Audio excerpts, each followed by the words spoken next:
Dek, kamu yang dengerin? Oke, kita mulai aja ya. Bismillahirrahmanirrahim. Assalamualaikum. Teman-teman, sorry hari ini di luar kota sehingga kelas harus saya lakukan dalam secara online. Suara saya bisa terdengar semuanya? Bisa, Prof. Bisa, Prof. Jadi saya sambil bisa sini.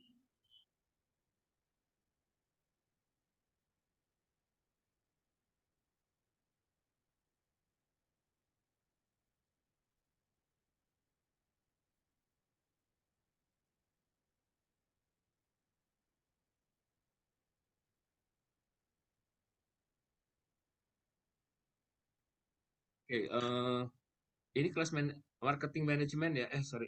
Iya, marketing management ya. Iya, Prof. Ya, Prof.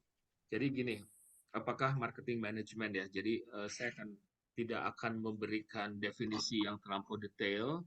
Kita akan pelan-pelan belajar apa itu manajemen pemasaran. Karena ini bukan kelas S1, jadi nggak banyak definisi, jadi kita langsung ke aplikasinya ya. Namun demikian saya menyadari bahwa banyak dari kalian yang S1-nya bukan manajemen. Jadi kita pelan-pelan aja ya. Nah, untuk mata kuliah ini ada 2 dosen pengampu, ada saya dan Prof. Rizan. Prof. Rizan mungkin akan masuk setelah ini ya, setelah UTS. Nah, selama pertemuan pertama ini sampai pertemuan ke-8 itu dengan saya. Nanti tidak ada di kuliah dengan saya itu tidak ada testing, nggak ada ujian-ujian. Yang ada UTS tuh, ujian tengah semester tuh berupa project. Jadi nanti Anda akan berkelompok, 3 orang, silahkan pilih kelompoknya. Kalian akan membuat sebuah persiapan ya, sebuah proposal bagaimana membuat kampanye pemasaran, kampanye atau kampanye itu campaign. Persiapan marketing campaign. Nah, ini campaign-nya bukan campaign politik ya, tapi produknya apa? Itu kalian nanti akan pilih produk UMKM. Misalnya kalian punya usaha atau teman atau tetangga atau siapapun. Nah, kalian seolah-olah kalian akan membuat kampanye bagaimana membuat kampanye pemasaran. Oke? Nah, nanti Ya, Prof. saya akan menyiapkan papan tulisnya dulu.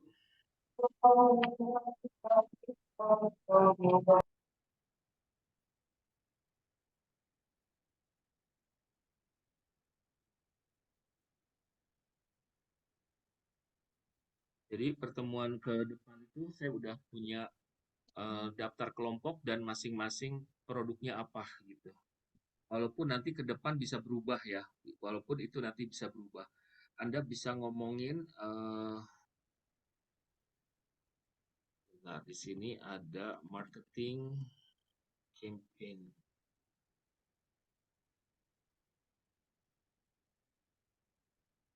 Jadi perencanaan kampanye pemasaran. Nah, di sini ada beberapa, kalau ini ibaratnya ada sebuah buku atau ada beberapa tahap ya, ada beberapa bab gitu. Nanti ada, tapi sebelum ke sini saya ini dulu deh, biar kalian tahu dulu pemasaran itu apa ya. Selama ini ada sebuah pemahaman keliru, terutama di perusahaan-perusahaan. Banyak perusahaan yang merekrut karyawan itu seolah-olah nyarinya gini, dicari tenaga pemasaran gitu. Tapi dalam kenyataan kegiatan pemasaran si karyawan yang direkrut itu lebih kepada mereka disuruh untuk melakukan penjualan gitu. Apakah penjualan adalah pemasaran? Tentu berbeda. Namun demikian nggak salah juga, memang ada persinggungannya gitu ya. Jadi, nah ketika kita bicara marketing campaign plan, kita akan jadi kayak kita tuh melakukan sebuah pekerjaan besar gitu. Kita menyiapkan. Jadi ini apa ibaratnya yang akan kalian lakukan adalah merangkai menyiapkan aktivitas pemasaran. Pemasaran itu pemasaran gitu, pasar. Jadi bagaimana memarketingkan, bagaimana memasarkan. Jadi memasarkan tuh nggak selalu jadi jualan, tapi lebih kepada bagaimana kita mempromosikan produk-produk kita kepada calon konsumen atau kepada konsumen kita, termasuk kepada pelanggan kita. Gitu ya.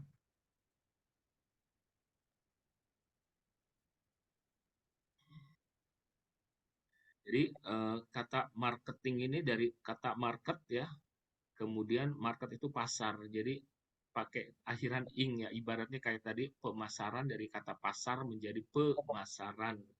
Jadi memasarkan sebuah produk. Nah, di sini apakah produk kita gitu. Jadi kita harus punya produk dulu. Nah, jadi sebelum masuk ke marketing campaign ini saya akan ngebahas dulu marketing mix. Apa itu marketing mix? Dalam bahasa Indonesianya itu biasanya disebut bauran pemasaran. Di sini teman-teman ada yang disebut dengan produk, maka kalian nanti akan mencari produknya itu apa. Terus kemudian ada yang disebut dengan price, ada yang disebut dengan place, ada yang disebut dengan promotion. Oke. Nah, sebentar. Di sini ada produknya, biasanya produk harus paling atas, produk, price, place, promotion. Produk itu kategorinya banyak. Jadi ada yang berupa goods. Goods itu artinya barang. Ada juga yang produk itu berupa jasa. Tahu barang ya. Jadi Anda beli handphone, Anda beli laptop, Anda punya macam-macam, itu disebut dengan barang. Karena barangnya ada, terlihat, terpegang gitu ya. Jadi ibaratnya Anda bisa melihatnya, Anda bisa memegangnya, itu barang. Ada jasa, jasa itu tidak terpegang, tapi hanya bisa dirasakan gitu. Bisa membedakan, Anda bisa merasakan, tapi tidak bisa memegang. Karena jasa itu bentuknya tuh enggak apa ya istilahnya tuh baratnya tuh enggak berwujud gitu kalau jasa itu. Nah, ada lagi yang disebut dengan place. Place itu berkaitan dengan tempat, ya berkaitan dengan destinasi, berkaitan dengan place itu kayak misalkan Anda mau nikah gitu, Anda cari tempat untuk nikah, Anda sewa, nah itu place. Terus kemudian place itu juga misalkan Anda mau berwisata, Anda mau berkunjung ke mana, nah itu adalah place. Ya, itu place. Terus ada produk juga berkaitan dengan idea. Kategori produk ya, ini produk kategori itu ada ide. Nah, ide misalkan ide itu adalah sesuatu yang berupa gagasan yang belum menjadi produk, belum menjadi goods gitu. Nah, contoh dari ide itu macam-macam. Misalnya adalah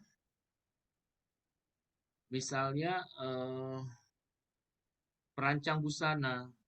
Perancang busana itu secara rutin mereka melakukan fashion show. Nah, fashion show itu mereka mengundang para buyer, para klien gitu ya. Para buyer tuh kayak perwakilan dari department store biasanya. Terus para pembeli, sosialita atau selebriti atau segala rupa ya, itu mereka datang diundang. Nah, Si desainer ini, fashion designer ini, pada umumnya itu mereka misalkan mengeluarkan 10 rancangan atau 20 atau 30 rancangan. Itu baru rancangan aja, baru desain aja, prototype ya. Jadi prototype ini atau purwarupa ini mereka biasanya baru membuat satu gitu. Nah, ketika ada yang tertarik, baru nanti kemudian diproduksi. Begitu ceritanya. Baru diproduksi. Maka si busana yang ditunjukkan, dipamerkan itu biasanya masih berupa ide. Terus contoh lain dari ide adalah misalkan saya dulu pengalaman saya ya, saya pernah punya usaha bisnis I.O, event management. Saya diundang sama perusahaan-perusahaan, mereka punya mau bikin acara apa misalkan. Mereka mau bikin acara A, terus kemudian mereka minta konsep acaranya kayak gimana, saya diminta presentasi gitu.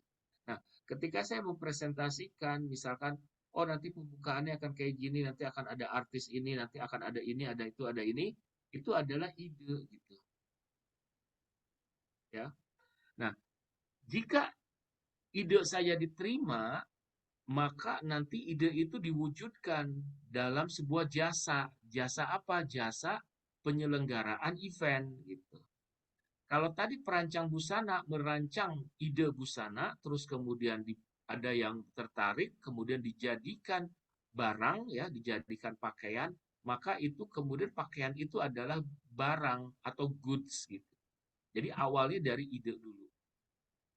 Contoh lain dari ide adalah kayak rumah.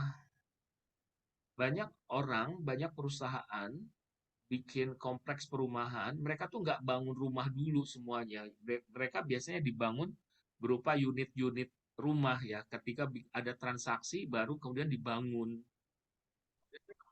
Nah, contoh properti itu, contoh rumah itu atau apartemen, kadang-kadang apartemennya belum baru dibangun 2-3 tahun lagi, tapi udah ada penjualan gitu.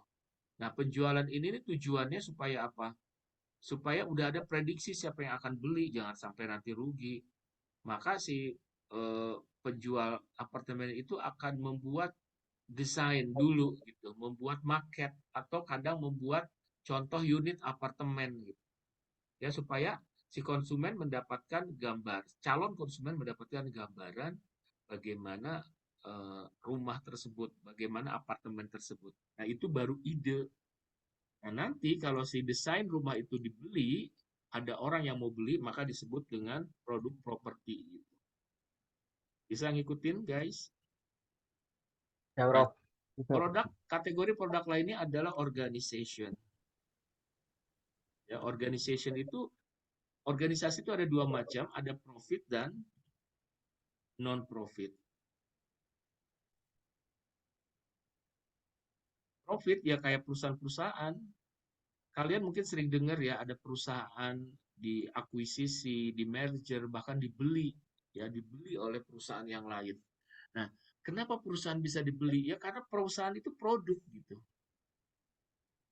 Ya, saya punya satu teman, dia kerja di bidang perhotelan.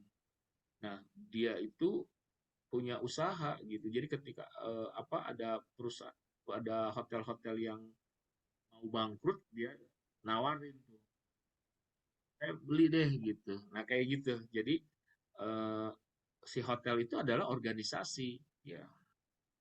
Lalu bagaimana organisasi non profit? Ya sama juga, organisasi non profit itu kayak sekolahan, kayak partai politik, atau katakanlah kalian punya organisasi apa, organisasi alumni gitu. Nah, sekarang bagaimana para alumni bisa masuk ke organisasi tersebut? Ya mau nggak mau harus dimarketingkan gitu. Kenapa? Karena organisasi itu adalah itu ya. Nah, jika ada yang ingin ditanyakan boleh langsung ya, raise hand atau langsung nanya. P pertama adalah produk, P kedua adalah price. Price ini adalah harga. Kalau saya membeli satu produk, harganya berapa? Harganya 10.000. Apakah ada pajaknya? Pajaknya 10%, berarti jadi 11.000. Apakah ada ongkos kirimnya? Ongkos kirimnya 3.000, berarti berapa? 14.000. Apakah ada apa lagi? Oh, ada biaya pengepakan. Nah, itu mungkin nambah lagi dan seterusnya. Jadi price itu bukan selalu harga yang tercantum dari satu produk tersebut, tapi yang namanya harga dia itu meliputi keseluruhan seluruh uang yang akan kita bayarkan gitu. Sampai sini bisa ngikutin ya price. Nah, di situ ada kadang juga ada asuransinya. Kayak misalkan kita membeli satu produk tertentu, misalnya di Tokopedia atau di Shopee, kadang-kadang ada pilihan tuh mau diasuransikan atau tidak. Bahkan kadang-kadang karena produknya mahal gitu, maka itu wajib diasuransikan. Dan kita harus bayar asuransinya. Terus ada juga biaya, kalau produk itu dari luar negeri, itu biasanya masuk ke bea cukai. Dan bea cukai itu harus ada biaya tambahan gitu. Maka harga yang kita beli di luar negeri yang cuma berapa rupiah sampai ke Indonesia, selain ada ongkos kirim juga ada bea cukai yang saat ini bea cukai itu bisa mahal luar biasa gitu. Oke ya, jadi itu yang disebut dengan price. Jadi price itu nggak melulu soal harga yang ada atau yang ada di price tag, tapi meliputi semuanya. Termasuk gini, sekarang kan toko-toko ada yang resen sebentar ya, eh, banyak banyak toko sekarang tuh nggak mengeluarkan paper bag ya atau plastik. Nah, terus mereka suka, Pak, Bu, mau pakai ini kantong plastik 1.000 rupiah ya atau 5.000 rupiah ya. Nah, itu udah termasuk ya itu termasuk biaya price yang tadi saya maksudkan. Oke, silakan Zahid.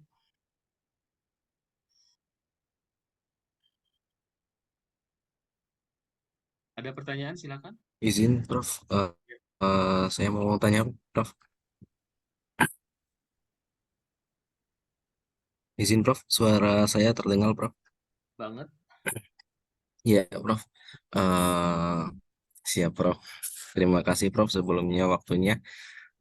Berarti kita di sini menyimpulkan bahwa eh, seorang manajer itu bukan hanya dia merencanakan bagaimana dia apa memasarkan sebuah produk ya, Prof ya. Berarti seorang manajer marketing itu, manajer pemasaran atau manajer marketing itu juga harus eh, dia harus memikirkan ini kira-kira eh, biaya apa saja yang akan eh, akan diambil dari produk ini gitu.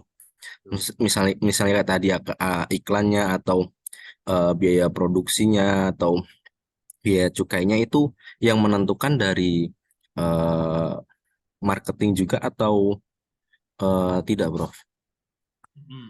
Nah, itu tergantung, tergantung. Nggak selalu dari si perusahaan. Eh, Tergantung banyak faktor ya, tergantung banyak faktor. Misalkan begini, saya punya produk keripik talas misalkan ya, saya memproduksi produk rumahan keripik talas. Eh, Dihitung biaya produksi dan segala rupa gitu, termasuk upah karyawan dan segala rupa ya, pokoknya saya bisa, kalau saya memproduksi 1.000 kantong itu dengan harga 10.000, saya dapat untung misalkan masing-masing 3.000 per kantong ya, misalkan begitu. Tapi saya harus memikirkan, wah ini saya jualannya di mana, jualannya bagaimana, lewat apa gitu. Nah ini saya mau cerita pengalaman saya ya. Dulu saya masukin barang eh, ke Gunung Agung, tahu ya Gunung Agung. Barang itu Gunung Agung memberikan beberapa contoh skema ya. Nah, skema itu misalkan gini, eh, Bapak mau jual barang ini di toko kami berapa gitu. Oh, saya bilang, oh ini 40.000. Oke, 40.000 itu harga jual. Kami tidak akan menaikkan atau menurunkan ya. Jadi harga yang kami jual sesuai dengan ini Bapak gitu, kehendak Bapak. Nah, tapi kami akan minta 40%. Ngeri.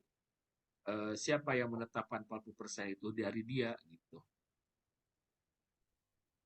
Terus kemudian saya membawa produk yang sama ke Gramedia. Gramedia lebih ketat. Mereka mau menerima produk saya tapi 50% ya gitu. Gitu ya. Nah, itu skema pertama. Skema kedua adalah Bapak mau jual berapa barang itu? Artinya kita udah mempertimbangkan keuntungan ya. Saya akan bilang, oh harganya 20.000. Oke, saya akan jual ini 50.000. Suka-suka dia dong. Jadi kelebihan 30.000 itu adalah uang yang akan diambil oleh si Gramedia atau si Gunung Agung. Itu skemanya mereka cuma punya skema itu deh gitu. Tapi ada lagi skema ekstrim. Tapi itu istilahnya konsinyasi ya, itu konsinyasi di mana kita titip barang. Kalau barang yang nggak laku, kita harus ambil. Barangnya dikembalikan. Apakah di sana ada biaya-biaya yang lainnya, pajak dan seterusnya, itu akan dikenakan ke si pembeli. Kalau ada biaya kirim, dikenakan ke pembeli gitu. Kalau harus, kecuali misalkan harus ada biaya packing, itu baru oleh si toko. Biaya macam-macam itu oleh si toko. Tapi yang berkaitan dengan itu kan tergantung jenis barangnya ya, apakah perlu ada garansi atau tidak. Nah, itu seringkali itu dibebankan kepada si konsumen gitu. Nah, ada contoh ekstrim lagi, eh, kita punya produk terus datang ke satu toko, misalkan toko retail, kita mau nawarin nih, minta tolong dong dijual di toko Anda gitu. Beberapa ada skema itu adalah ya udah produk kamu mau jual berapa, misalkan 20.000. Oke, saya bayar 20.000 gitu. Jadi barang itu tuh jual putus. Barang tersebut jual putus dibeli oleh si perusahaan. Nah, si perusahaan dengan harga 20, dia beli 20, dia bisa jual 100.000 misalnya. Dan itu, tapi dia bisa juga sewaktu-waktu diskon produk itu menjadi 50.000 misalkan. Toh dia masih tetap dapat keuntungan. Yaitu ibaratnya jual putus. Tadi price yang lain-lain gimana? Elemen-elemen yang lain tadi biaya pengiriman dan seterusnya itu eh, bisa menjadi suka-suka kan ada free ongkir gitu kan. Free ongkir itu sometimes itu bukan berarti si perusahaan merugi, tapi kenapa? Karena dia bisa mendapatkan karena dia mendapatkan keuntungan yang lebih tinggi tadi itu. Harga 20.000 dia jual 50.000, ongkos kirim 5.000 atau 10.000, dia kan masih punya keuntungan gitu. Begitu ya. Jadi tergantung kebijakan dari si toko tersebut, tergantung dari negosiasi antara penjual dan pembeli.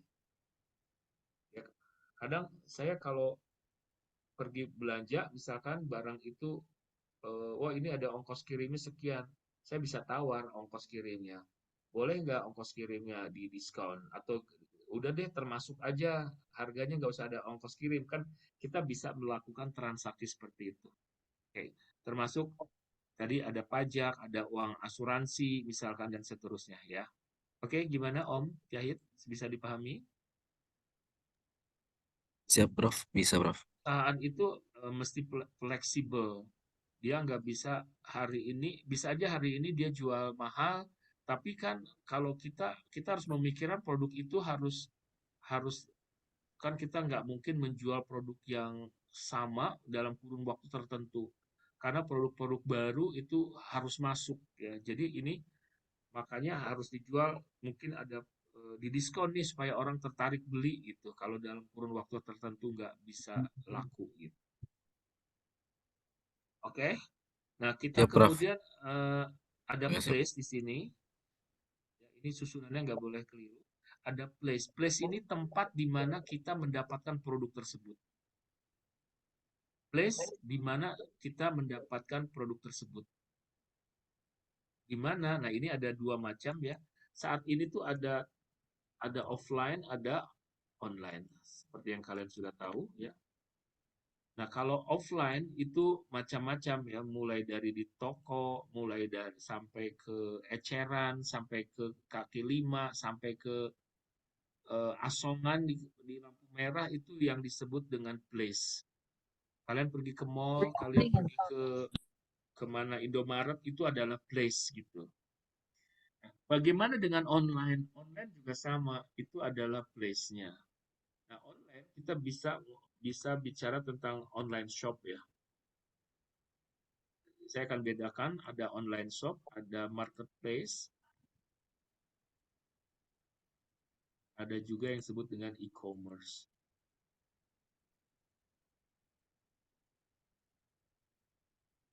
Online shop itu yang cenderung yang stand alone. Stand alone itu artinya eh, ada satu toko, terus atau kita nggak ngomongin toko doang ya, bisa aja restoran, bisa saja cafe, coffee shop gitu. Misalkan kayak gini, Pizza Hut tuh dia punya aplikasi sendiri, dia punya online sendiri, atau PHD ya, Pizza Hut Delivery. Itu namanya online shop. Artinya dia stand sendiri. Tapi ketika kita buka misalkan Tokopedia itu marketplace. Kenapa disebut marketplace? Karena penjualnya itu banyak gitu. Jadi itu kayak market, kayak pasar. Jadi orang buka lapak di sana. Ya buka lapak.com, apalagi JDID, terus Shopee, ya itu kategorinya marketplace.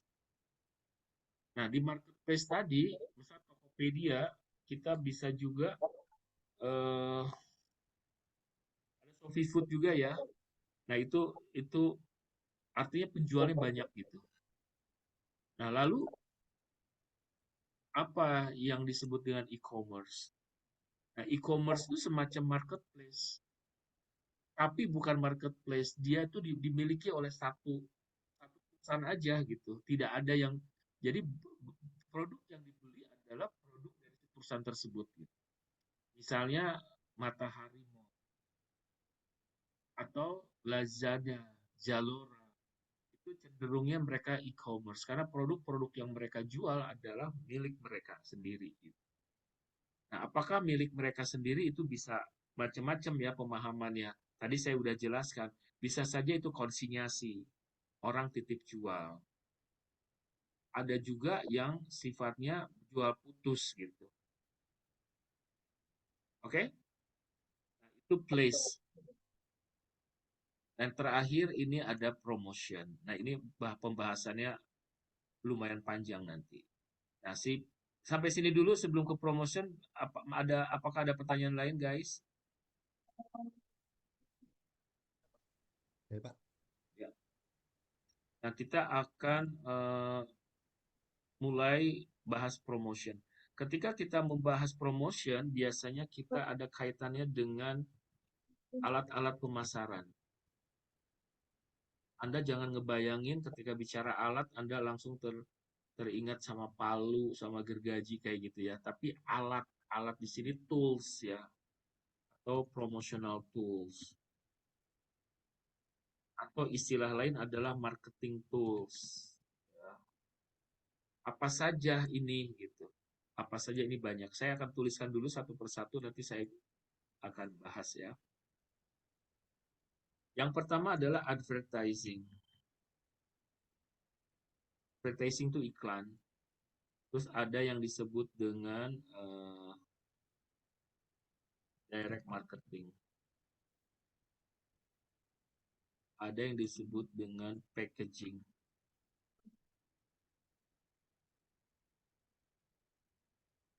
public relations. Ada lagi yang disebut sponsorship. Terus ada sales promotion. Ada juga yang disebut dengan selling. Penjualan. Nah, tadi saya bilang kok ada perusahaan merekrut karyawan untuk bagian pemasaran. Yang dia lakukan apa? Selling, penjualan. Jadi sebetulnya nggak begitu salah juga gitu. Nah, karena di pemasaran itu ada orang yang nanti menangani advertising, ada direct marketing, packaging, dan seterusnya. Ya. Nah, di sini ada lagi yang disebut dengan store atmosphere.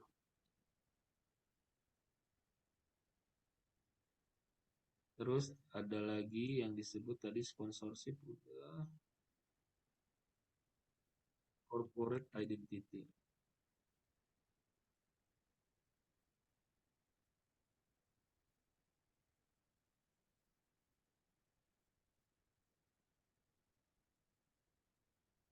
Ada lagi yang disebut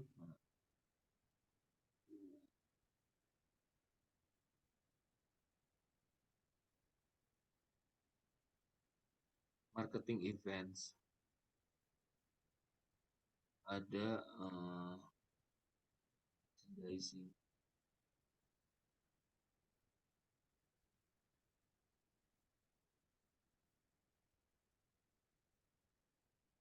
Ada yang disebut dengan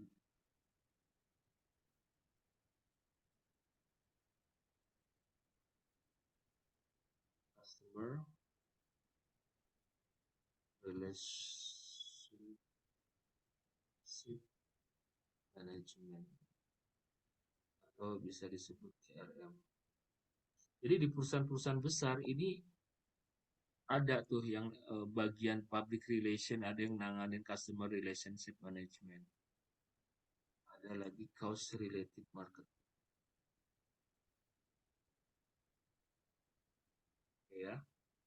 Nanti kalau ada yang kurang-kurangnya saya tambahin lagi. Oke, ada yang mau nambahin kira-kira? Nah, ini kita satu persatu kita bahas ya mengenai alat-alat pemasaran. Nah, ini harus dipahami karena Izin bertanya, nanti Pak. yes, Eh, Kalau untuk ini Pak, pemasaran itu kan biasanya memerlukan tim ya, yang tadi yang disebut dengan tim marketing itu. Di sini saya nggak melihat adanya entertain, Pak. Setahu saya itu ada biaya untuk entertain di mana diberikan kepada tim marketing. Jadi dia ada mengadakan suatu event atau apa gitu ya. Sampai bahkan saking ingin produknya dipakai oleh si customer tersebut, sampai-sampai marketing itu sampai detail gitu Pak. Sampai misalkan seperti saya Pak di perusahaan farmasi gitu ya Pak ya. Sampai dia memperhatikan si dokter itu gimana caranya supaya dipakai produknya gitu. Produk itu dipakai oleh dia gitu. Sampai ulang tahunnya, kemudian apa acara keluarganya tuh sampai diperhatikan gitu Pak. Di sini nggak ada ya Pak ya, entertain masuk ke sini ya Pak ya. Nanti saya jelasin ya. Gimana Pak Yayan? Oke Pak. Oke ya. Satu persatu dulu ya. Oke Pak. Nah, nanti nyampe ke situ. Ini nanti itu praktik-praktik orang farmasi itu nanti kita bongkar ya kayak gimana. Teman-teman, advertising itu iklan. Nah, ini iklan ini terbagi ke dalam apa istilahnya? Sebentar.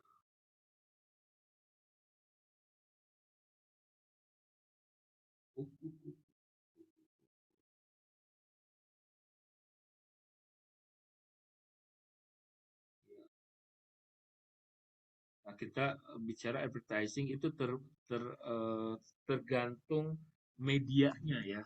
Jadi saya akan bilang bahwa advertising itu ada yang tergantung sama print ya, printed ya. Jadi iklan cetak gitu. Mungkin saat ini iklan cetak udah pamornya udah menemui udah mau habis ya. Karena Siapa coba yang masih baca majalah cetak, koran cetak?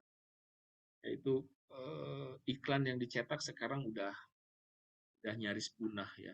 Karena semuanya sekarang serba broadcast.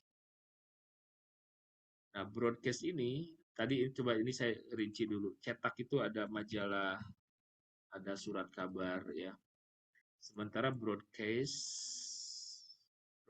itu ada TV, ada radio, dan ada internet ya, berbasis internet gitu. Internet based media, di sana ada sosial media, di sana ada termasuk kalian punya handphone ya, kadang berupa apa coba SMS. Nah, jadi internet based media ini bisa sosial media, ada portal ya, ada SMS, ada email.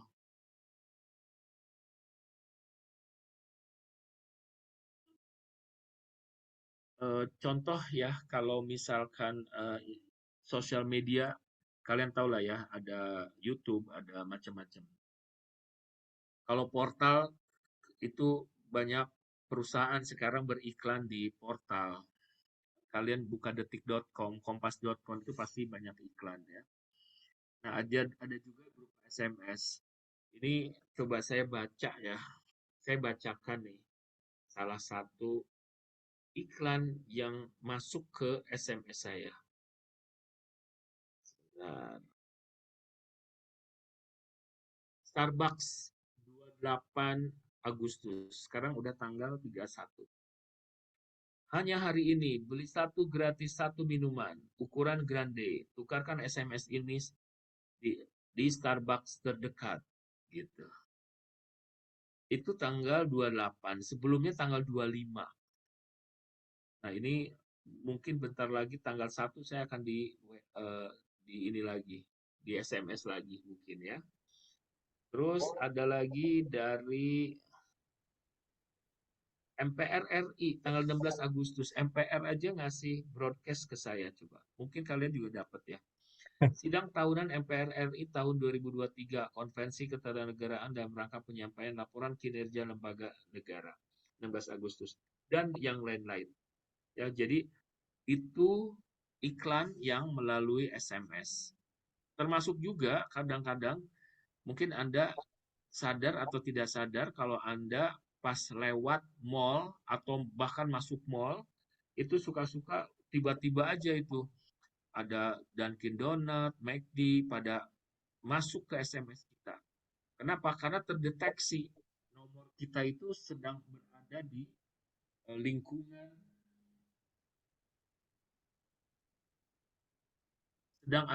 lingkungan, si mall tersebut atau si restoran tadi. Ya.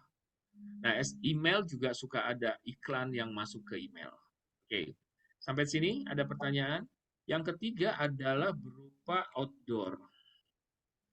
Nah, iklan outdoor barangkali Anda suka lihat ya, ada yang namanya billboard, ada videotron, ada spanduk, ada umbul-umbul, macam-macam. Termasuk juga rumah. Rumah itu suka dicat ya, dicat Telkomsel, Excel, Jarum Coklat, Bentul. Terus kemudian mungkin kalian naik bus, kalian naik MRT, atau kalian naik busway ya, Transjakarta, itu di tempat apa pegangannya itu suka ada Indomie lah, ada apalah dan seterusnya ya. Termasuk di pesawat itu di kabinnya itu udah dilapisin oleh si iklan tersebut. Yaitu outdoor. Sampai sini jika ada pertanyaan silakan ya. Oh, ini kurang sponsorship. Ada direct marketing. Nah, direct marketing ini kalau kalian pernah tahu yang disebut dengan brosur, pernah lihat? Kalian pernah lihat yang disebut dengan flyer? Kalian pernah lihat yang disebut dengan katalog? Nah, itu adalah itu bukan iklan. Itu lebih masuknya ke direct marketing. termasuk email ya, termasuk email. Kadang-kadang direct marketing juga berupa telepon. Ini nomor saya entah bocor kemana-mana ya, itu sampai saya ganti nomor handphone, punya nomor handphone kedua gitu. Itu setiap hari ada aja orang nelpon saya, nawarin produk macam-macam. Ya itu berarti direct marketing bisa juga berupa apa istilahnya telepon ya. Jadi beda ya, nanti kalian akan membedakan ya antara direct marketing dengan selling nih. Direct marketing dengan selling termasuk tadi pertanyaan Yayan. Direct marketing dengan selling. Direct marketing itu cenderung si perusahaan lewat karyawan-karyawannya itu mereka memberikan informasi mengenai produk perusahaan. Misalkan gini, Pak, saya dari Bank Mandiri nih. Bapak kapan ada waktu ya? Ini ada Mandiri punya produk baru nih, Pak, gitu. Ya, ini ada produk deposito begini begini begini. Nah, itu direct marketing. Jadi, pembicaraan diawali dengan informasi mengenai produk yang dimiliki perusahaan. Kalau jika dari direct marketing itu berlanjut ke jual beli dari selling, itu memungkinkan. Itu sangat bisa. Ya. Nah, misalkan Yayan dari perusahaan apa, Yan? Toko obatnya apa? Dari PT Guardian Parmatama, Pak, di Citerup, Bogor. Itu bukannya itu kamu punya retail. Oh, bukan. Beda, Oh, Pak. bukan. Yang di Hero Hero itu di mall itu bukan, Pak. Beda grup. Perusahaan apa? Produknya apa kamu? Produknya ada tablet, ada kapsul, ada Ya, liquid gitu, mereknya Pak, ada apa? krim, macam-macam.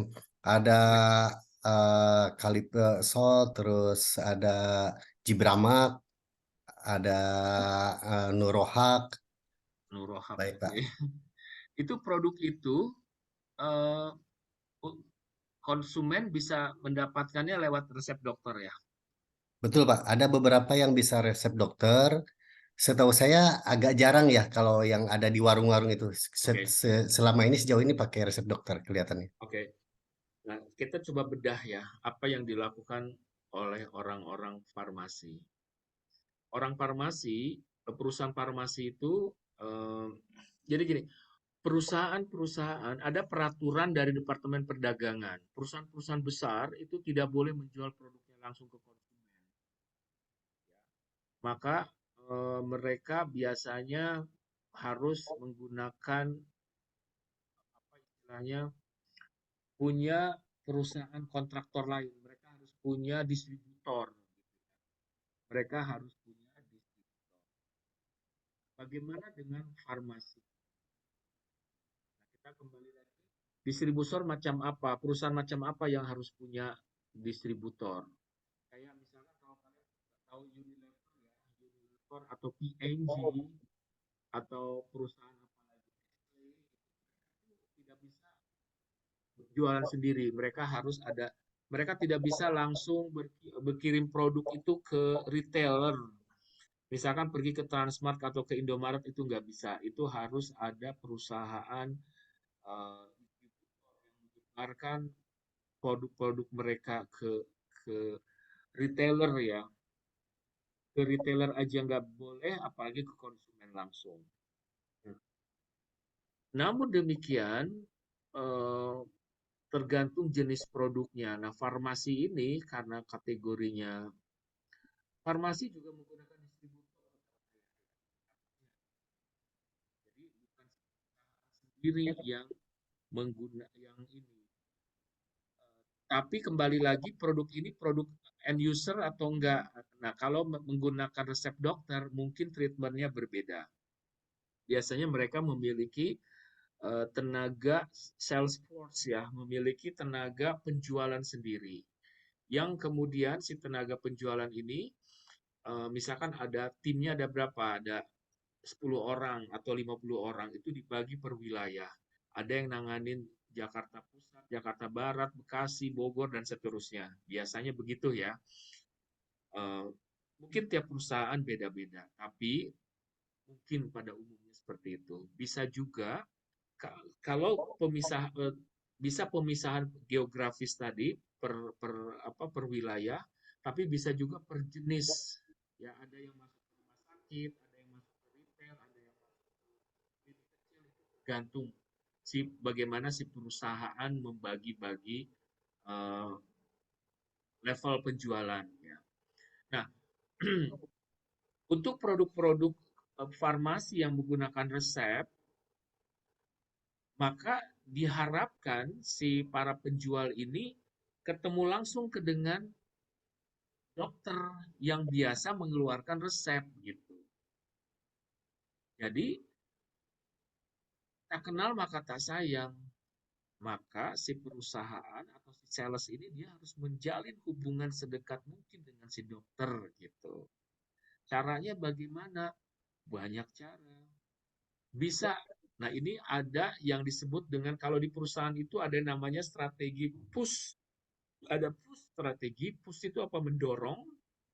Ada juga pull strategi. Ya, ini bahasannya agak menjauh nih, agak jauh gitu. Kalau push strategi itu ketika perusahaan mendorong si sales force ini untuk lu kerja harus rajin, lu harus deketin tuh si dokter terus, gimana caranya tuh gitu ya. Jadi dia harus menjalin komunikasi yang intens dengan si dokter-dokter di berbagai rumah sakit. Ada lagi yang disebut dengan pull strategies. Pull ini menarik. Jadi si perusahaan obat yang berkomunikasi langsung ke si dokter dengan cara apa gitu. Tapi komunikasinya tetap dengan lewat si sales force ini atau si tenaga penjualan. Contohnya adalah misalkan, oh di Cina ada conference tentang penyakit kulit gitu. Nah itu tuh si dokter itu dia akan diongkosi.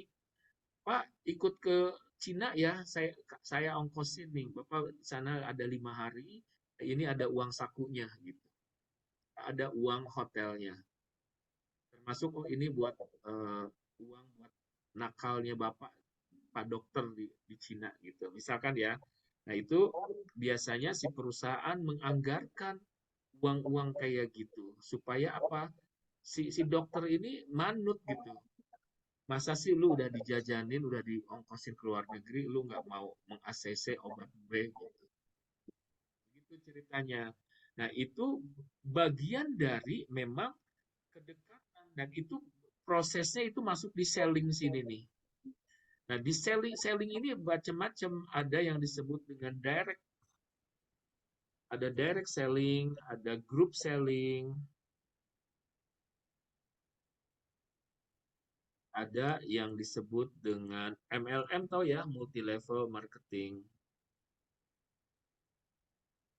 Nah, itu kan si sales tadi itu bagaimana mereka kan jadi representatif dari si perusahaan untuk masuk ke rumah sakit, masuk ke dokter-dokter, mereka punya produk apa. Jadi si sales ini kadang kamu obat A ya, obat A ini khusus untuk nyari pinggang misalkan.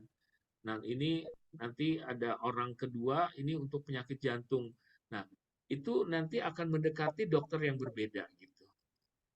Begitu ceritanya ya, ini yang saya ketahui. Nah, pasti cerita ini akan berbeda bagi Yayan yang sebagai praktisi yang memang di bidangnya. Itu yang tadi saya ketahui, begitu ya. Nah, perusahaan asuransi beda lagi, teman-teman. Nah, mereka memiliki sales tenaga-tenaga penjualan, caranya juga berbeda. Mereka masuk ke, ada yang memang yang dicari adalah individu, tapi ada juga yang marketnya adalah corporate, perusahaan-perusahaan. Bagaimana mereka bisa dekat dengan para bos, yaitu kan tinggal kelincahan dari si tenaga penjual tadi. Sampai sini bisa dipahami Pak Yayan? Ada pertanyaan lain dari yang lain? Nah, ini saat ini udah berkembang lagi nih yang paling berat penjualan. Gimana?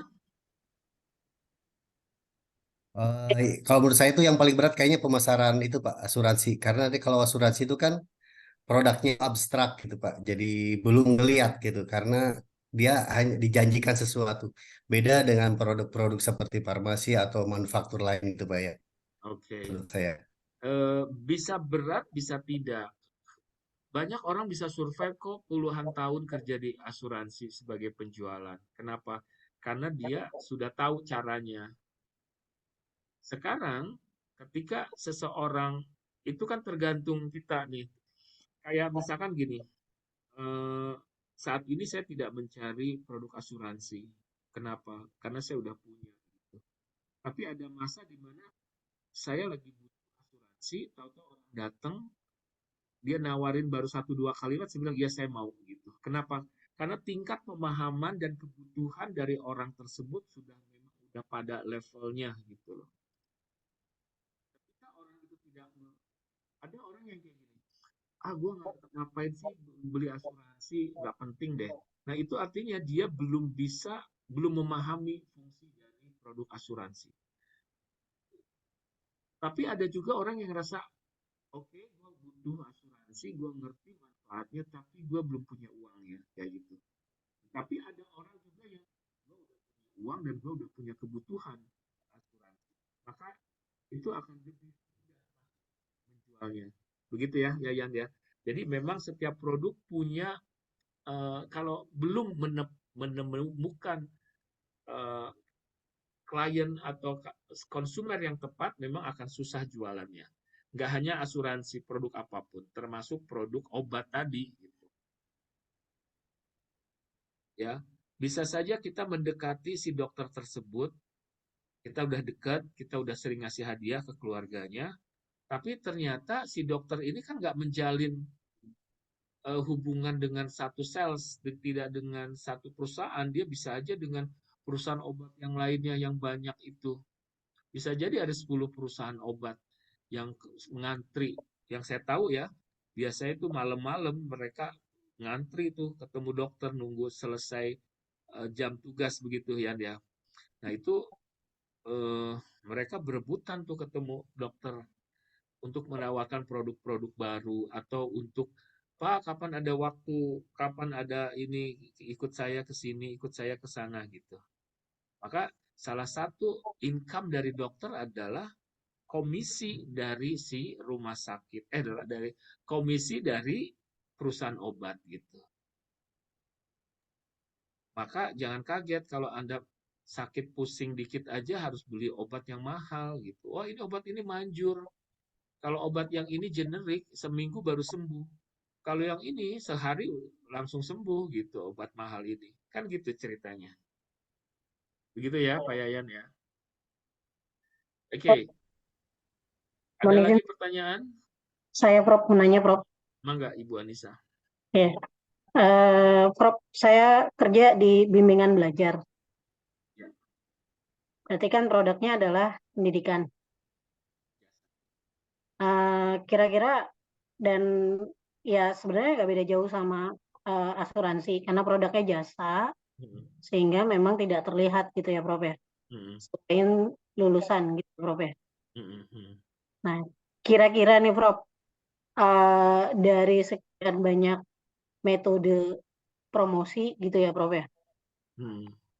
Yang paling efektif tuh untuk jasa apa sih Prof gitu? Karena kan Tergantung. Oke. Lalu, gitu kan kalau kayak misalnya kayak WNJ aja deh promosiin S2-nya gitu kan ya.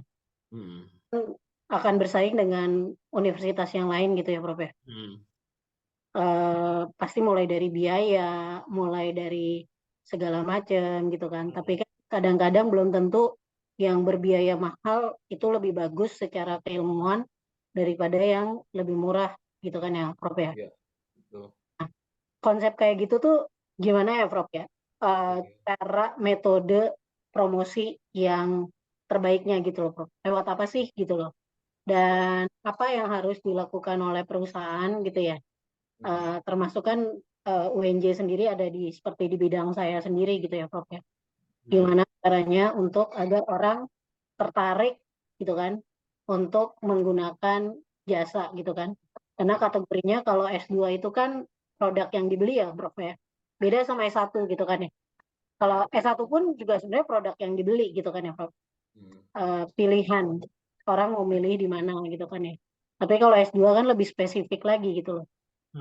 Produknya gitu kan, S2, S3 itu udah produknya lebih terpilih lagi. Nah, seperti apa sih yang terbaiknya gitu loh, Prof. Makasih, Prof. Siap. Anissa, boleh cerita nama bimbel kamu apa? Saya di Constanta Education, Prof. Saat ini Apa? alhamdulillah Fun Education. Constanta, Prof. Pakai K. Oke, Constanta Constanta Education. Education kita ada di Tebet Timur Dalam Raya dan alhamdulillah sudah Ada berapa cabang? cuma satu, Prof. Cuma satu. Alhamdulillah saat ini kita udah bekerja sama dengan, alhamdulillah dipercaya sama SMA MHT, Prof. Oke. Sama SMA 8 juga sudah 2 tahun ini kita continue gitu, Prof. Antara lain itu, Prof. Oke. Jadi gini, bimbel ya. Bimbel itu nanti kita belajar ini ya, positioning itu apa ya.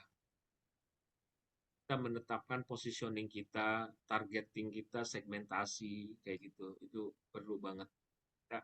Nah, di dalam menyusun kampanye plan, marketing campaign plan, kita akan belajar yang barusan saya sebutkan. Bimbel itu siapa sih yang butuh bimbel?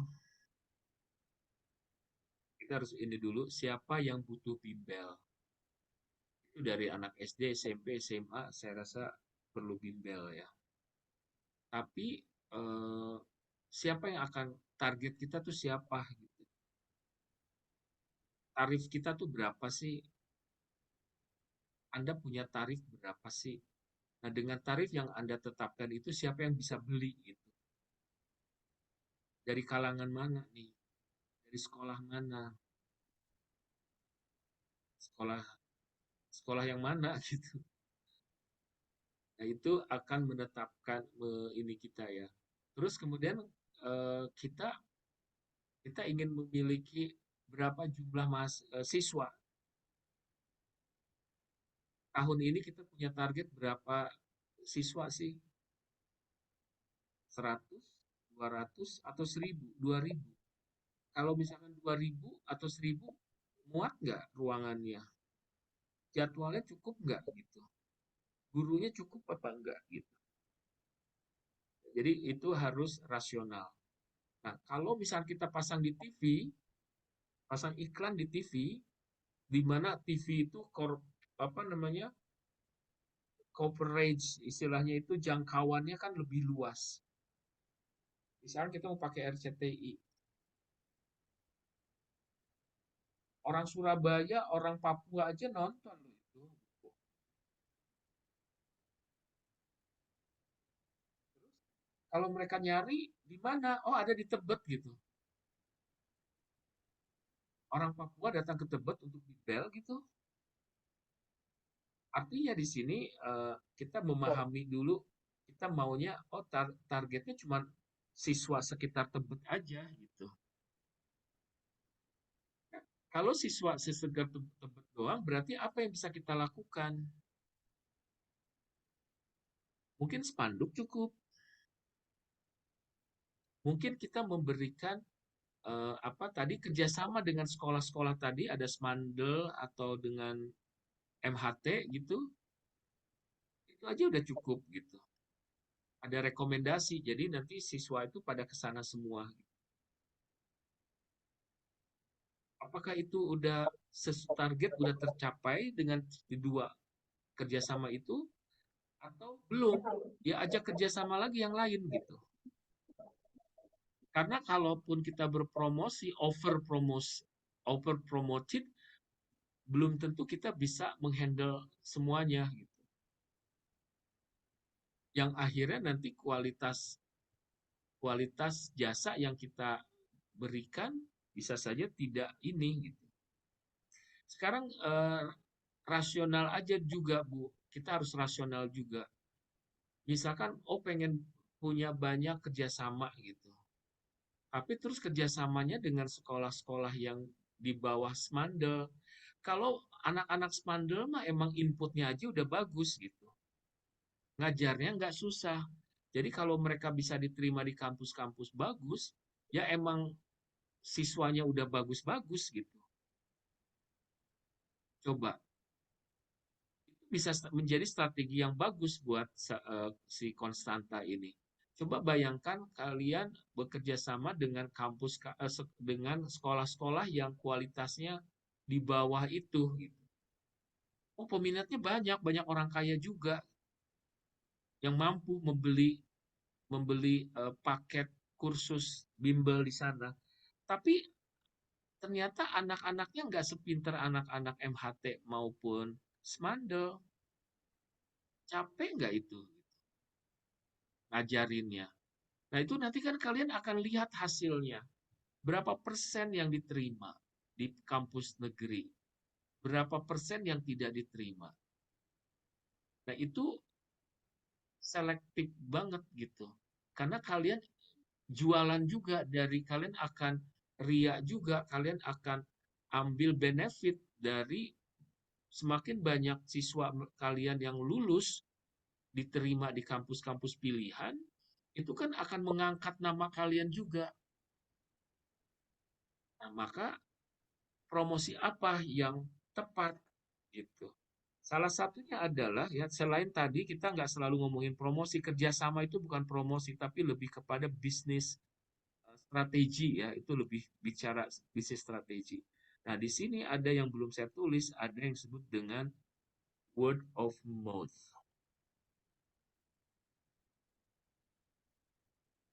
Anak-anak yang diterima, yang kursus di tempat Anda, terus mereka diterima di kampus-kampus pilihan, kampus-kampus bagus, itu dianya atau gurunya atau orang tuanya itu akan memberikan rekomendasi kepada siswa lain, kepada adik-adiknya, kepada saudara-saudaranya. Coba deh, lu bimbelnya kursusnya di situ, di Konstanta gitu. Nah, ini itu yang disebut dengan word of mouth.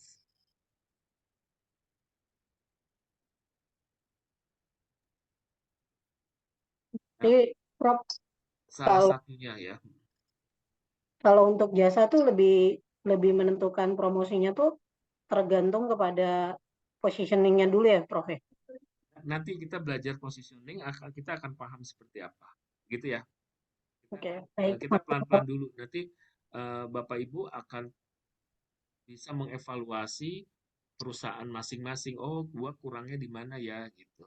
Mungkin selama ini karena tidak mempelajari marketing secara detail, jadi kayak insting aja, oh, kita pakai ini ya gitu.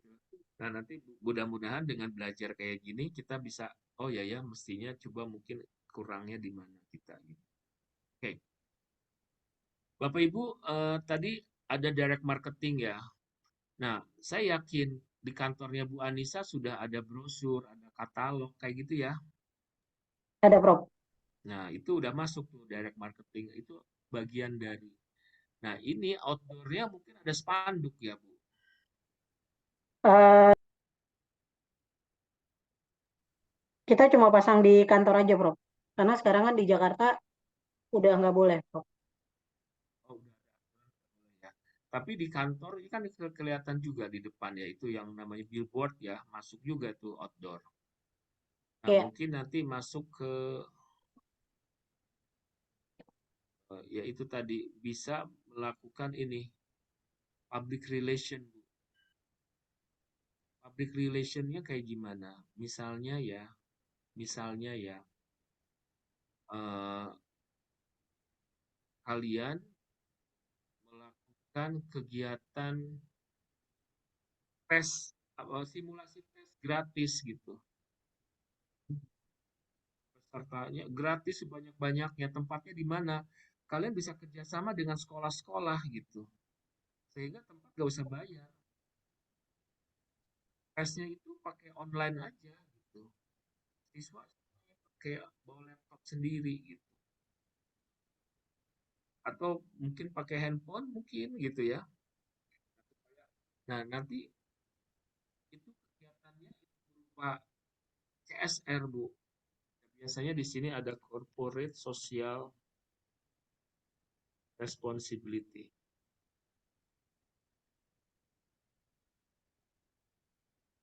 Kadang-kadang itu suka, kalau dulu tuh suka sampai nyewa gitu ya, nyewa stadion gitu. Anak-anak tuh dikasih soalnya menggunakan apa istilahnya dicetak, terus mereka harus pada bawa papan jalan gitu ya. Nah, terus ada beriklan di surat kabar, nggak apa-apa pergi ke kompas.com, detik.com gitu. Saya mau tanya dulu, Bu Anissa tahu MMUNJ dari mana? Namanya Prof. Tahu MMUNJ dari mana? Saya lulusan UNJ, Prof. Oh, lulusan UNJ, oke. Saya murid mahasiswanya Pak Dedi, Prof, sama Pak Ferry Bunurahma. Oh, oke, zaman itu ya. Nah, eh, ini saya untuk kalau MM sih kita punya prodi baru ya, Magister Akuntansi dan Magister Pendidikan Ekonomi. Nah, saya kemudian mengontak 10 surat kabar, Bu. Portal ya, portal berita. Kompas, Detik, terus apa lagi tuh? Ada 10 lah. Nah, untuk satu berita itu, saya bikin press release ya, saya menulis press release dibantu oleh tim humas. Tim humas yang menghubungi si media-media tersebut.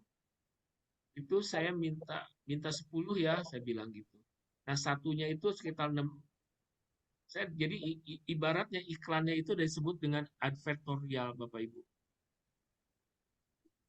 Jadi ada iklan namanya advertorial. Jadi sebetulnya kita sedang beriklan tapi berupa teks gitu. Seolah-olah itu artikel. Nah, saya bayar 650.000 per berita, per portal. Jadi karena ada 10, jadi 650 dikali 10 gitu. Begitu ceritanya. Jadi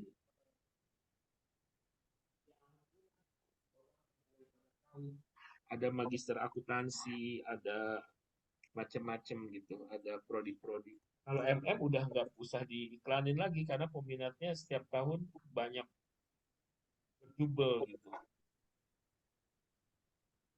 Oke, kita lanjutkan teman-teman. Baik, terima kasih, Prof. Tadi ada yang kelewat dari saya ketika saya ngomongin produk. Kategori produk satunya lagi adalah talents. Talent ini adalah bakat ya. Jadi orang dengan bakat tertentu, orang dengan kemampuan tertentu. Nah, bakat ini nggak melulu berkaitan dengan seni atau olahraga, dengan artis atau atlet. Itu bisa siapapun yang memiliki bakat tertentu di bidang apapun. Misalkan ada akuntan, ada hakim, jasa, itu adalah talent. Perusahaan-perusahaan besar sekarang itu mereka karyawan tuh tidak dibilang karyawan, tapi apa? Talent. Karena mereka memiliki penghargaan yang tinggi karyawan yang memiliki bakat di bidangnya.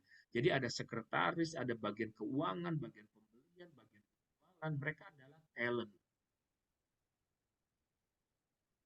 Ya. Jadi kayak misalkan Bu Anissa adalah misalkan guru di tempat bimbel. Nah, Bu Anissa adalah talent di sana gitu. Maka sekarang ini udah ramai banget orang-orang yang bikin namanya personal branding. Bapak Ibu mungkin udah tahu istilah personal branding. Jadi bagaimana kita membrandkan gitu diri kita gitu. Kita ingin dikenal sebagai apa? Maka ada sosial media yang membuat kita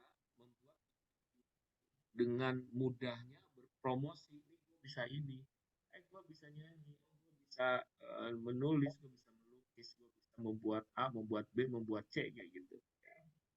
Nah, nanti kita bahas juga apa itu brand dan branding. Saya lanjutkan ke sini. Packaging tahu ya teman-teman, packaging itu ketika kita membeli produk, nah itu packaging itu maksudnya yang di situ. Ada sponsorship di sini, sponsorship juga mungkin kalian udah tahu ya, sponsorship itu sebuah event gitu, biasanya ada sponsornya. Sponsor ini bisa juga kita apa istilahnya? Ini sebelum COVID tuh banyak banget maraton ya, run. Jadi BNI, Bank Mandiri, HSBC, Citibank masing-masing punya event maraton. Kenapa maraton lagi? Peminatnya banyak, bisa ribuan. Dan itu artinya potensi produk kita bisa terlihat oleh mereka. Merek kita, brand kita terlihat oleh si masyarakat. Ada lagi sales promotion. Apakah sales promotion? Sales promotion itu adalah ini teman-teman, dia itu berkaitan dengan sales promotion itu adalah insentif yang diberikan oleh perusahaan kepada konsumen. Ya, sales promotion itu contohnya ya ada diskon, terus apalagi contohnya banyak, ada cashback. Ada yang tahu silahkan. Ada buy one, Bundling. ada bundling ya. Sebentar saya selesai. Buy one get one free gitu kan. Ada bundling. Apalagi? Free ongkir. Free ongkir. Apalagi? Limited freebies. Limited.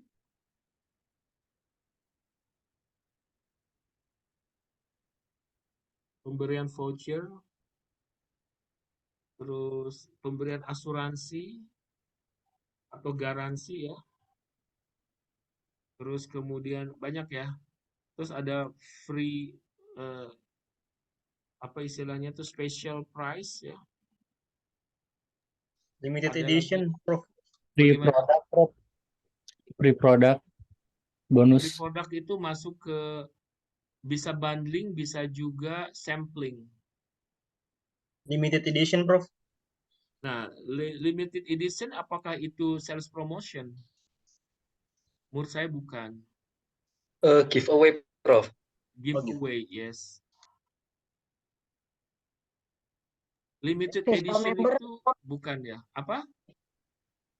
special member. Jadi kalau Special member itu kayak gimana? kalau di itu kan langsung jadi kayak di bank kan, kalau biar kita ini dijadiin special member gitu. Jadi nanti kalau ada orang pertama yang akan mendapatkan promo-promo dan potongan harga, biasanya gitu. Oh, oke. Mungkin bisa seperti itu ya, special member. Itu trik aja, gimmick namanya ya. Sales promotion kurang lebih seperti ini. Mungkin ada lagi pola-pola yang lain. Ada yang disebut dengan door price.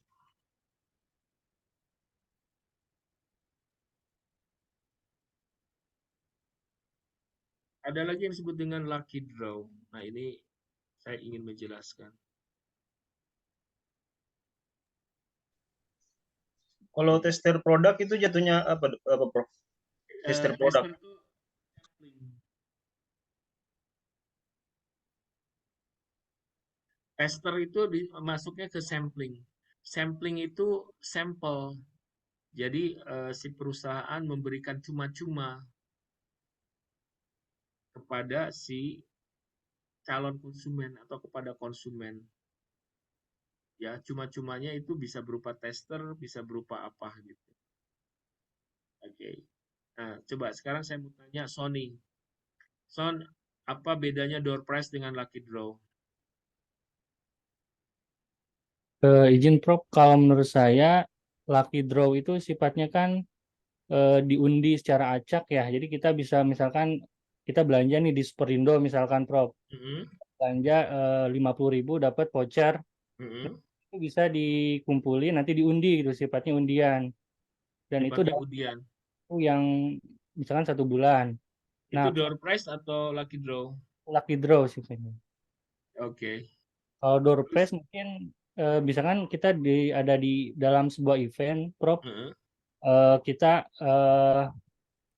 nanti diundi juga, tapi mungkin lebih time limitnya lebih sedikit gitu, Prof. Mhm. Coba kita dengar Faiz gimana? Oke, Prof. Kalau menurut saya, kalau door dengan lucky draw, kalau door prize itu biasanya ada jangka Sebetulnya waktunya, Prof. Faiz lu anak FE ya? Iya, Alumni Pak. FE. Iya, Oke. iya, Pak.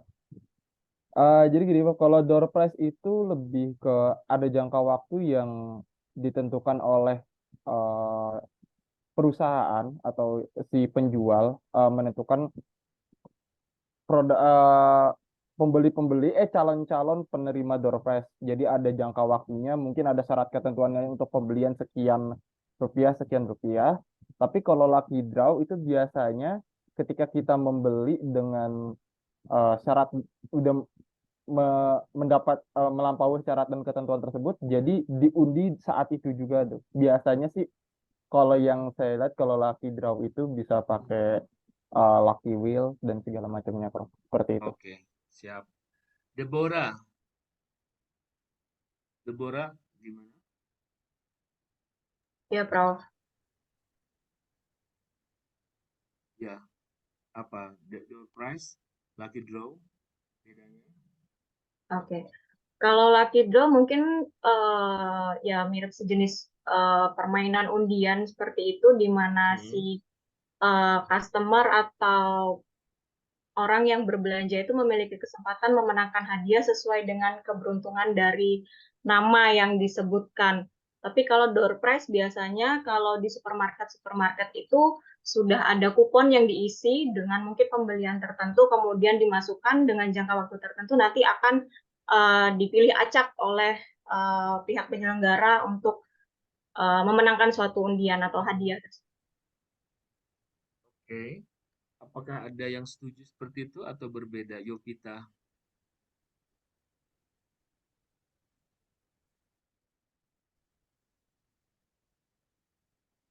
Iya, Prof. Halo, Ya. kedengeran ya. Kalau menurut saya benar kayak yang dikatakan Mbak Dibura tadi. Biasanya kalau door prize itu kemungkinan kita menang itu ditentukan dengan seberapa banyak kita membeli kupon. Biasanya seperti itu. Misalnya di supermarket itu kan kalau kita belanja banyak, kuponnya dapat banyak. Nah, dari situ ininya apa namanya kemungkinan menangnya itu lebih lebih lebih besar karena ada kupon yang dibagikan sesuai dengan pembelian yang kita lakukan. Kalau lucky draw itu lebih secara umum memiliki kesempatan yang sama seperti itu. Terima kasih, Bro. Jadi saya kalau dengar dari kalian tuh bicara itu semuanya meyakinkan banget gitu ya. Seolah-olah benar semuanya. Tapi apakah benar-benar benar? Apakah benar-benar benar atau tidak? Ya, coba ini ada Pak Kiai Doni. Doni Sihotang. Sihotang tapi namanya Sugianto gimana Pak Doni? Iya, Prof. Halo. Apa bedanya door prize dengan lucky draw? Saya lebih setuju sama Mbak Deborah sih, yang Ya, bahwa kalau door prize,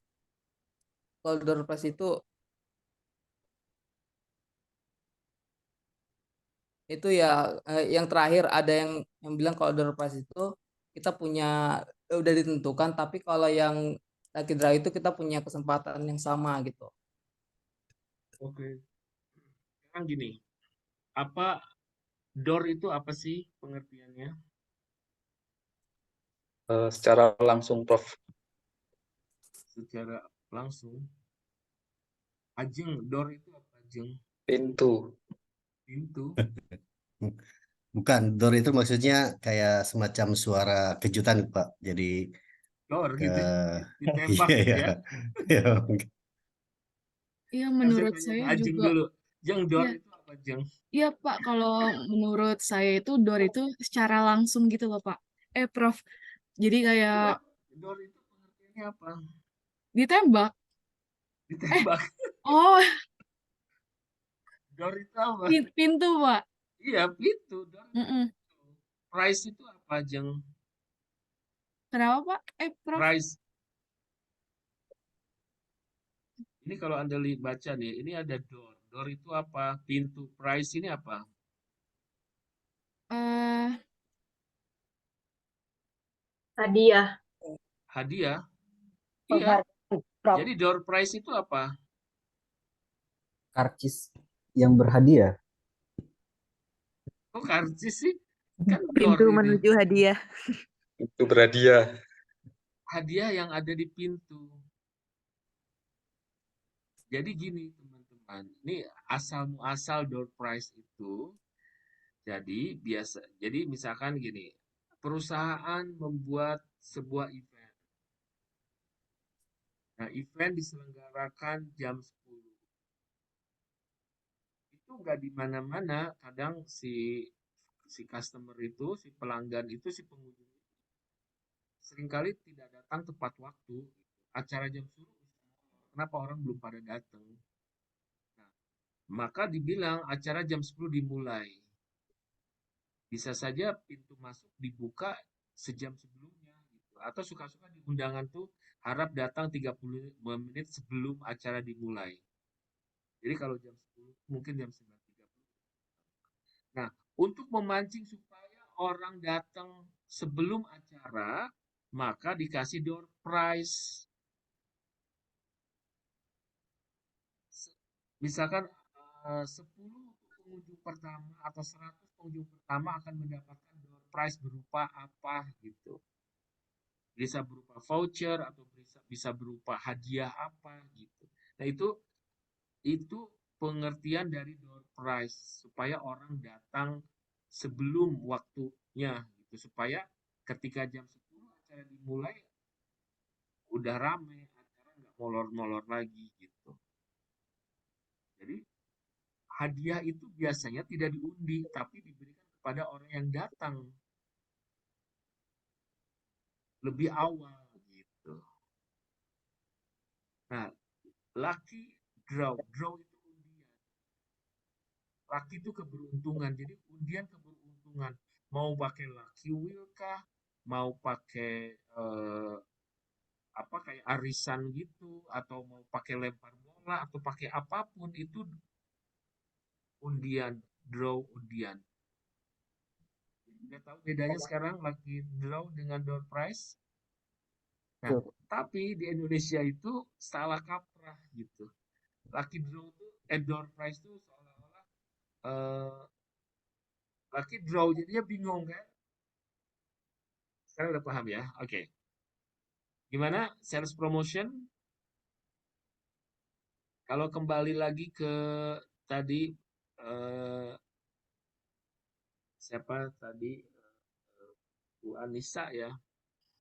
Apakah Bu Anissa bisa memberikan sales promotion? Bisa ya. Misalkan kelas gratis ya, misalkan 1 kali kelas gratis untuk mendapatkan pengalaman. Jadi si siswa itu sebelum dia daftar, yuk free kelas dulu gitu.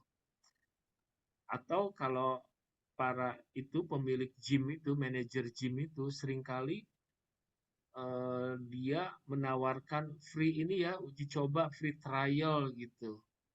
Untuk 2 kali datang, kupon untuk 2 kali datang sebelum kemudian si calon konsumen ini dikasih menjadi member gitu. Jadi dia mendapatkan pengalaman dulu di sana gitu.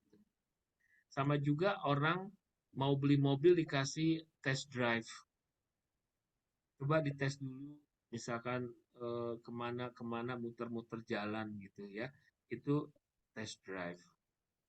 Atau Anda pergi ke mall, ada toko, ada orang jualan parfum. Nah, itu ada free testing dulu ya. Anda cobain dulu wanginya kayak gimana dan seterusnya. Atau ada orang jualan kue, suka juga ada sampling. Saya pernah ya pergi ke Jogja, waktu itu ada satu perusahaan, sekarang tuh ada brownies kukus ya si Jogja itu ya. Itu saya ngalamin awal-awal berapa tahun yang lalu, kayaknya sebelum COVID, tahun 2018 mungkin, 2007, sekitar 2017-2018, brownies kukus itu selama ini kan di Jogja itu apa? Kalau oleh-oleh itu yang bulat-bulat itu apa? Pia ya, bapia patok gitu, sampai bosen gitu kan. Bapia patok, jadi setiap gang itu orang jualan bapia patok gitu. Nah, terus si brownies kukus ini keren banget konsepnya. Saya nginep di sekitar hotel di Malioboro. Jadi saya lupa ya waktu itu apakah pintu diketuk atau di gimana. Yang pasti itu mereka tuh ngasih saya itu satu box gitu. Jadi teman-teman saya juga dikasih satu box. Wah, ini untuk dicoba gitu, gratis loh itu. Dan itu sampling, memberikan pengalaman kepada si konsumen sehingga diharapkan kelak ya besok atau lusa, karena itu produk baru kan orang belum tahu gitu. Nah, yang akhirnya sekarang udah bertahun-tahun kemudian si brownies kukus ini menjadi salah satu alternatif, udah nggak bagi-bagi bapia patok lagi, udah brownies gitu. Bener nggak sih brownies kukus atau apa tuh namanya? Oke, teman-teman, kita untuk saya ingin tugas awal ya supaya Anda paham dengan ini, dengan promotion ini, terutama jadi kita akan Anda akan untuk menguasai si sales promotion ini, jadi Anda akan menentukan satu produk itu dengan berbagai merek boleh. Misalkan ya, Anda mau soft drink yang kita kenal, misalkan soft drink bersoda, misalkan ada Coca-Cola, ada Fanta, ada Big Cola, ada Sprite misalkan. Nah, mereka itu punya, apakah ada program diskon? Kalau ada, artinya Anda bisa dokumentasikan.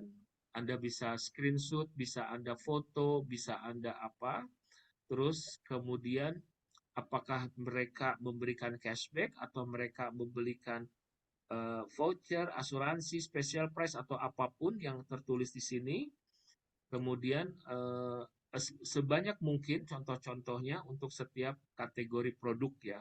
Tapi usahakan satu kelompok dengan kelompok lain jenis produknya berbeda. Nah, ini ada PJ yang akan mengelola supaya berbeda satu sama lain. Produknya apa? Produknya bisa salah satu yang ada di sini. Ya, bisa berupa goods atau jasa atau place dan seterusnya atau talents ya. Nah, silahkan terus kemudian untuk presentasi minggu depan. Semua harus mengerjakan, tapi nanti yang akan dipilih cuma 3 untuk presentasi. Ya. Nah, ini contoh-contohnya ya. Nah, ini ada pertanyaan mengenai tugas. Ini Anda bisa turun ke lapangan, bisa turun ke mall, bisa turun ke mana minimarket atau kemanapun untuk mendapatkan informasi dari produk-produk yang dari aktivitas sales promotion. Apa itu sampling? Apa itu free ongkir? Apakah ada gitu? Tapi bisa saja satu perusahaan hanya punya satu aja, tapi bisa juga punya pilihan yang banyak, gitu ya. Produk-produk yang bersaing di kategori yang sama. Misalkan kalau itu handphone ya berarti kan ada Oppo, ada iPhone dan seterusnya. Kalau itu sepeda motor lebih banyak juga. Kalau itu skincare banyak juga. Jadi setiap kelompok memilih jenis industri yang berbeda dengan yang lain. Jangan disamakan. Oke? Ada pertanyaan sebelum saya tutup? Prof, mau tanya Izin, Prof. izin. Ini saya tutup dulu ya. Oke. Gimana? Iya. Saya mau tanya Prof untuk tugas berarti yang pertama tadi itu tugas kelompoknya yaitu membuat campaign untuk produk UMKM seperti itu. Kemudian yang kedua ini Bukan. Saya stop dulu. Nanti pas di UTS kalian akan bikin kampanye ya, produk UMKM, tapi itu nanti. Nah, itu kan saya harus menjelaskan dulu tahapan-tahapannya. baik Nah, Prof. ini tadi saya menjelaskan jenis-jenis marketing tools. Belum dijelaskan semua, tapi setidaknya sebagian tadi udah saya sampaikan. Nah, kalian fokus hanya di sales promotion aja gitu. Oh ya, baik. Berarti untuk tugas minggu depan yang ini yang barusan disampaikan ya, Prof? Ya, betul. Oke, baik. Terima kasih, Prof. Maaf, Prof, mau tanya, Prof. Yes. Tadi kan semua kelompok Izin, Prof, mengerjakan ya, tanya. Prof. Jadi semua kelompok minggu depan kan mengerjakan analisis sales promotion. Ya. Dan indikator 3 kelompok yang dipilih untuk presentasi itu apakah secara acak atau bagaimana? Acak nanti Oh, akan saya misalkan saya kan nggak tahu nih si Jeng Esther ini kelompoknya siapa. Saya tinggal panggil aja Esther. Nah, berarti kelompok Esther akan maju gitu. Oke. Jovita.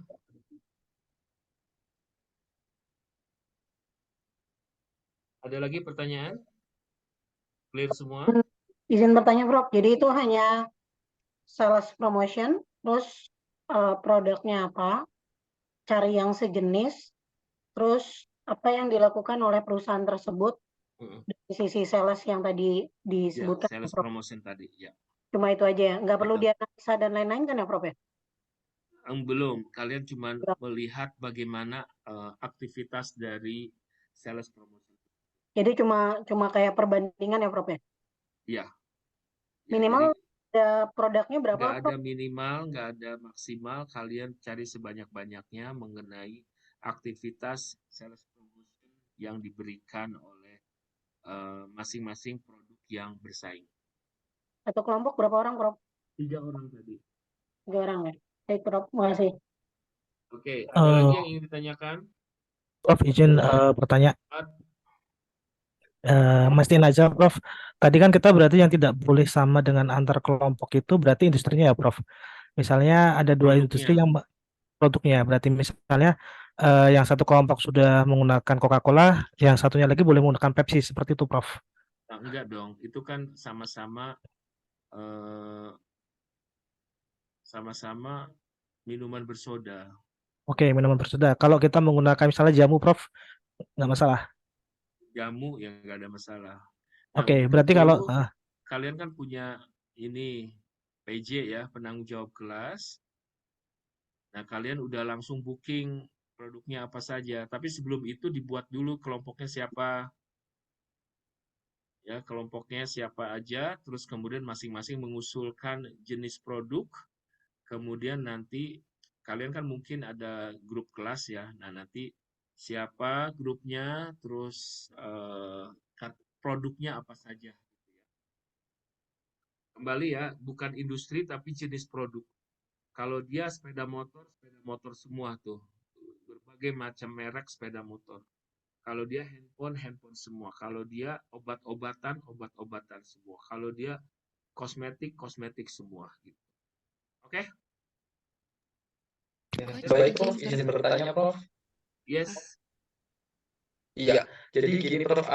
Misalkan nih ada satu produk itu ternyata sudah masuk di istilahnya kayak agent atau distributor. Nah, tapi program promotionnya ini dilakukan oleh distributornya. Itu apakah boleh ditampilkan juga atau gimana, Prof? Tadi saya sempat menyinggung istilah push strategi, pull strategi. Bahwa promosi itu bisa dilakukan oleh si perusahaan, bisa juga dilakukan oleh si retailnya. Yaitu mana aja silahkan. Baik, Prof. Terima kasih. Jovita, dari tadi ngacung, ada apa? Iya, Prof. Maaf. Suara saya sudah terdengar, Coach. Banget. Oh iya, ini Coach, sebenarnya ini bukan pertanyaan tentang tugas sih. Saya mau tanya Coach, kalau misalnya kayak lembaga pemerintah, kan sejak tadi waktu dari awal Coach Prof menjelaskan tadi manajemen pemasaran dari produk, price, place, promotion gitu ya. Nah, kalau untuk semacam kayak misalnya saya bekerja di lembaga pemerintah yang kita kan jelas bukan organisasi yang mencari profit, Oke, tapi kan non-profit. Nah, kalau dari tadi penjelasan yang Coach kasih sampai sales promotion dan lain sebagainya, itu kan kayak mendorong supaya perusahaan itu dapat ada pembeli customer yang datang gitu ya.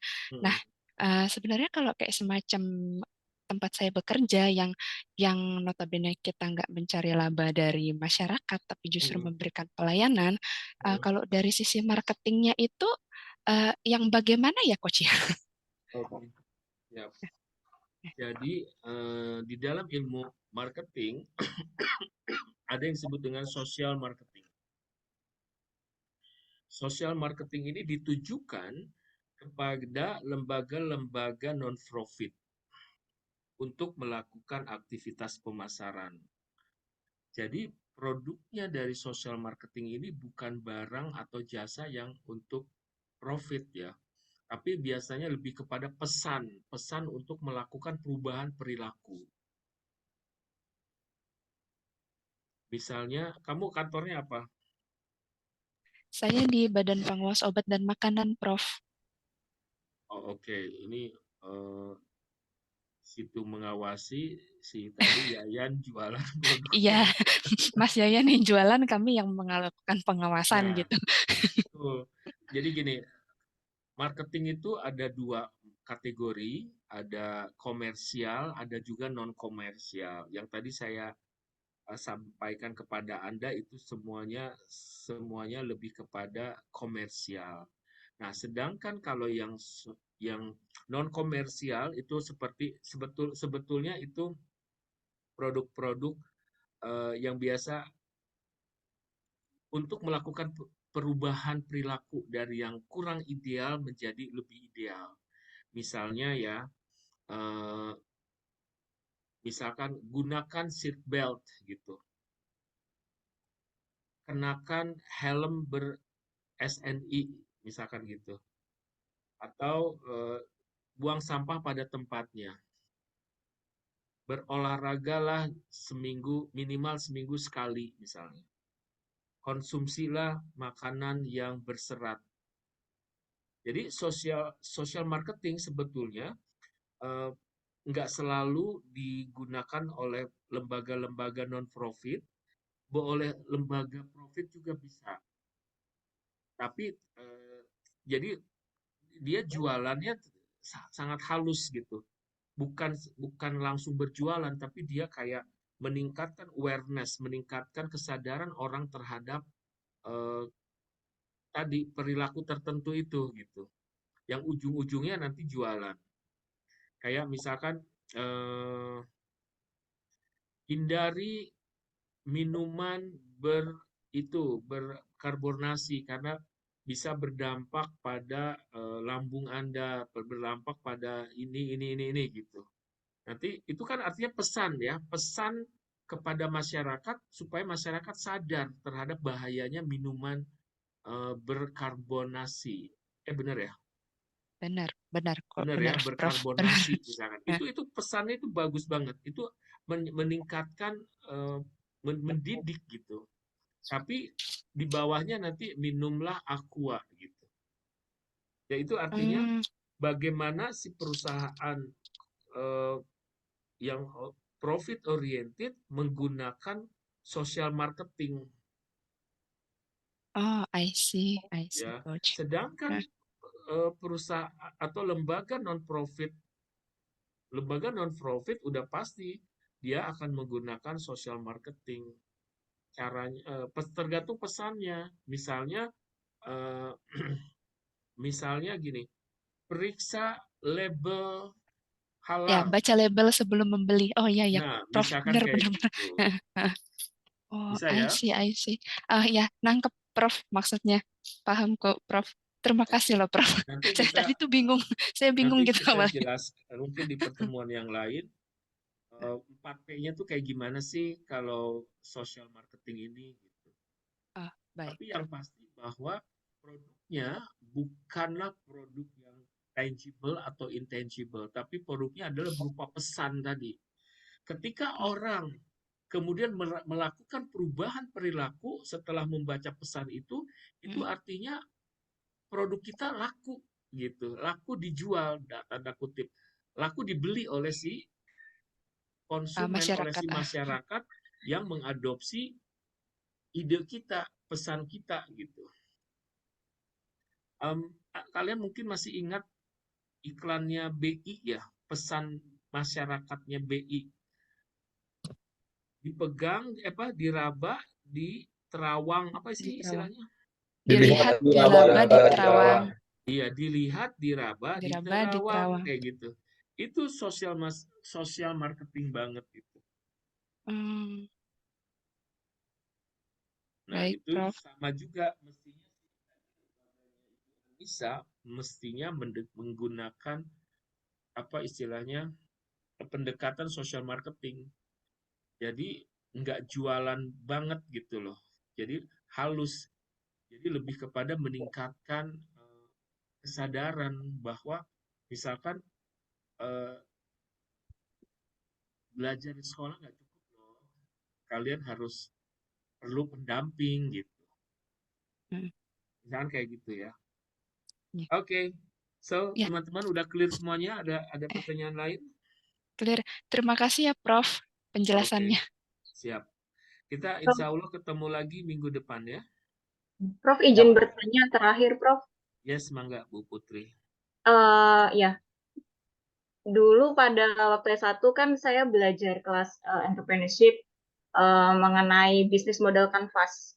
Dan di mana kami diminta salah satunya untuk membuat bisnis untuk mahasiswa seperti itu. Nah, di bisnis model kanvas seingat saya itu ada beberapa elemen customer segment, channel, customer relationship, sama satu lagi value apa gitu. Nah, apakah kalau untuk suatu new business atau mungkin perusahaan-perusahaan startup baru-baru seperti itu memang kita untuk menentukan bagaimana cara mempromosikan yang baik dan benar dan tepat bisa menggunakan salah satunya BMC itu dengan menentukan terlebih dahulu customer segmentnya, kemudian value apa dari produk atau jasa yang kita punya, kemudian channel dan customer relationship-nya supaya menyasarnya lebih tepat dan lebih maksimal seperti itu, Prof.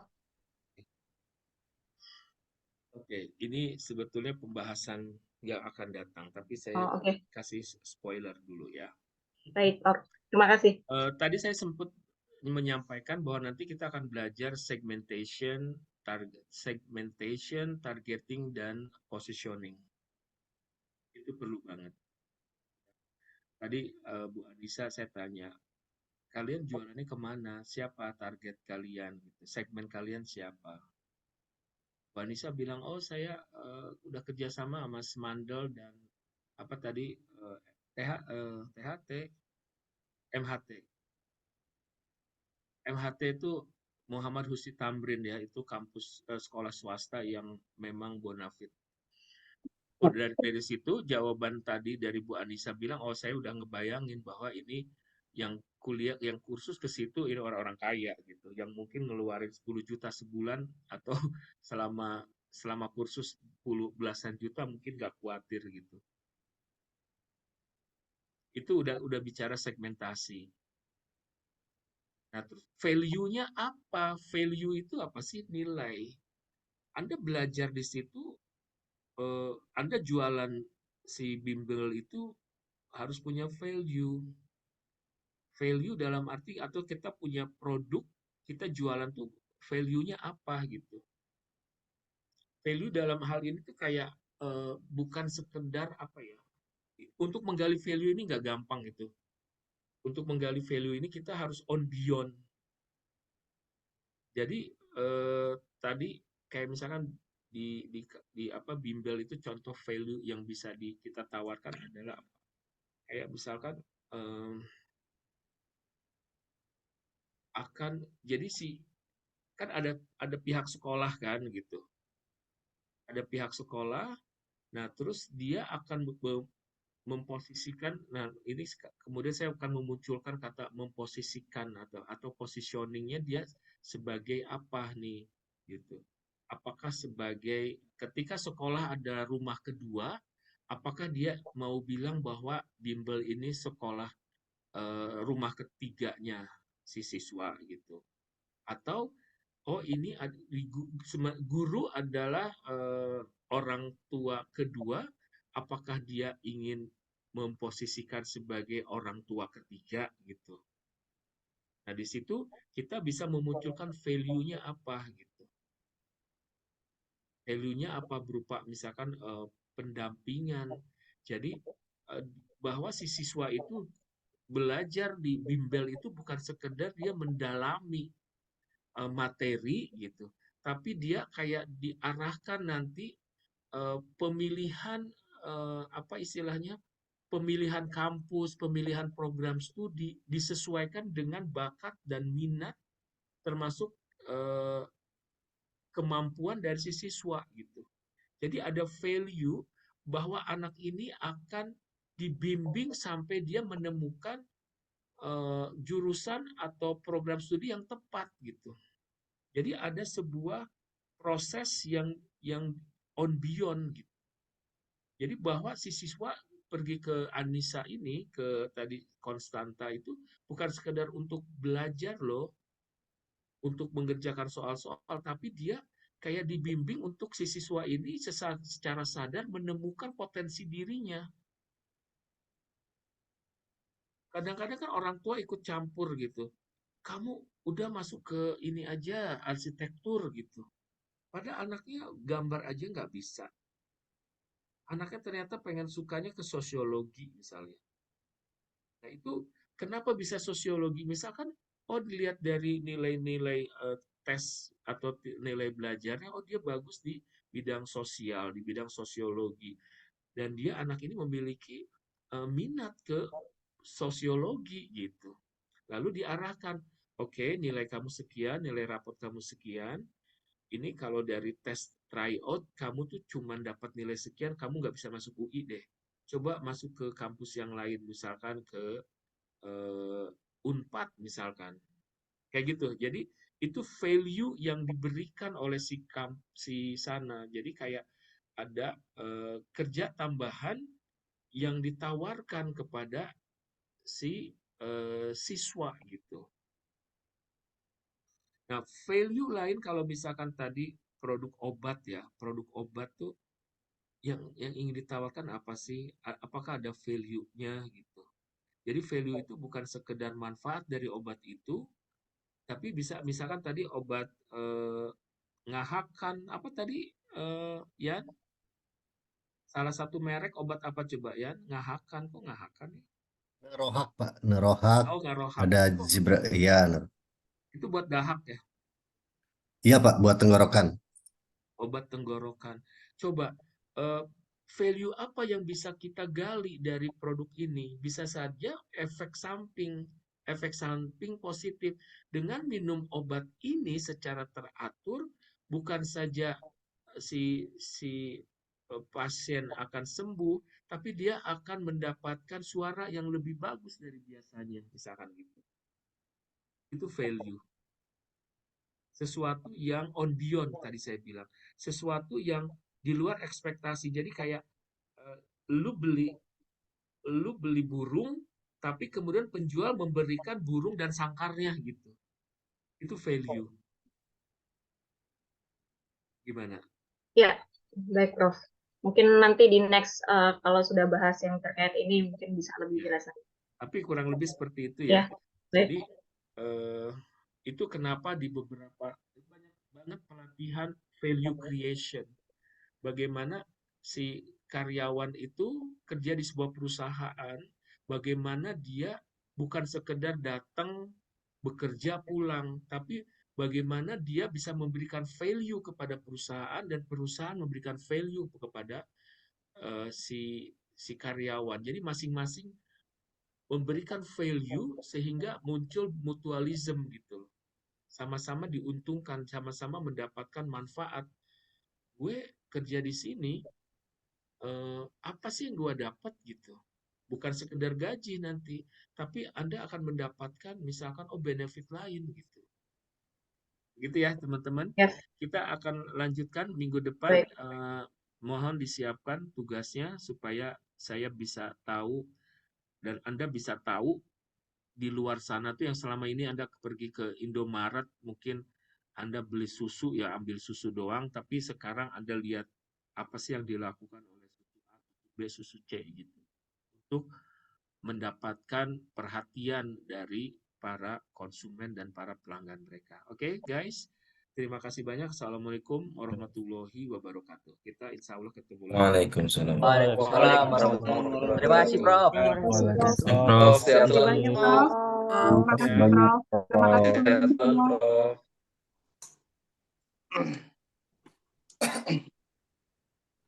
Mas Rosif, ini mau kelompoknya mau disamain 3 kayak kemarin aja apa gimana? Samain aja lah, biar nggak Samain ribut. aja ya. Samain dah biar nggak ribut. Iya, biar cepet lah. Nanti Langsung ribut lagi di-input kayak aja ya. kemarin. Samain aja biar gak ribut nyari kelompok Produknya lagi. nanti kita komen aja Berarti yang bagaimana 3-3 itu lagi ya? Paling produknya ya. nanti ini aja apa namanya yang diacak materinya aja. Jadi untuk kelompoknya sama, terus materinya aja yang diacak. Produk Terus kan dari ini Ya, jenis produknya tadi ya. Jenis produknya ya, Bos? Iya, ini jenis nulis sendiri produknya. aja ya. Saya eh, udah ada produk di depan. bukannya yang produk itu cuma apa individu ya? Enggak, itu Enggak, yang itu Tadi. kelompok. Kan di kelompok itu malah. Kelompok. Itu Berarti yang Kelompok satu dua. Oh, produk itu kelompok ya? Tugasnya bukan analisis, jadi cuman kayak nyari contoh dari tadi kayaknya. Satu jenis produk Ya, apa? oke. yang promosinya kayak Tadi itu pas gimana? waktu dijelaskan sinyalku agak putus-putus, jadi sempat keluar dulu. Itu dituliskan dibuat makalah atau dibuat apa itu dari tugas tadi setelah kita lihat produk nih, lihat produknya, terus ada diskon ataupun yang lainnya, sales promotion. Dianalisis. Itu dibuat Kita apa cuma itu? gabungkan aja dalam bentuk foto, Mas. Enak Di PowerPoint Poin aja aja di kali ya. kan. Ya, Mungkin PowerPoint aja PowerPoint ya, bisa. terus ada presentasi diacak. Kalau Dibuat PPT kalau aja sih foto cepet dikirim ya. ke WhatsApp enak Enggak banget dibuat tuh, PPT, nggak usah. dibuat PPT. Dibuat PPT aja Mungkin bisa. PPT aja sih ya, paling Kan rapi kan. biasanya oh iya, kalau Buat tugas PPT kan aja. harus ada narasinya gitu loh.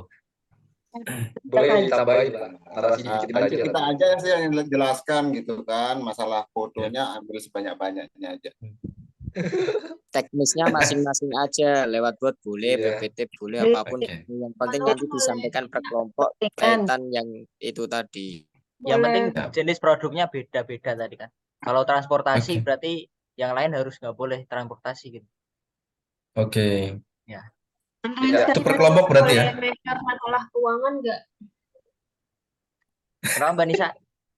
tentuin sekarang aja produknya boleh nggak? Biar kita kan mumpung masih kumpul nih, biar kita nggak ribet gitu loh. Jadi maksudnya gini, kalau tadi yang aku tangkap dari Profesor Usep itu kita cuma disuruh ngebandingin produk. Jadi Ya. misalnya si Yayan, Yes, benar. farmasi itu ya dicari sebanyak-banyaknya obat gitu kan. Mereka punya promosinya apa, cuma gitu doang. Aja. Iya gitu. Berarti membandingkan antar produk ya Mbak ya? Ya, Promosinya apa aja dengan Ya. apa gitu ya?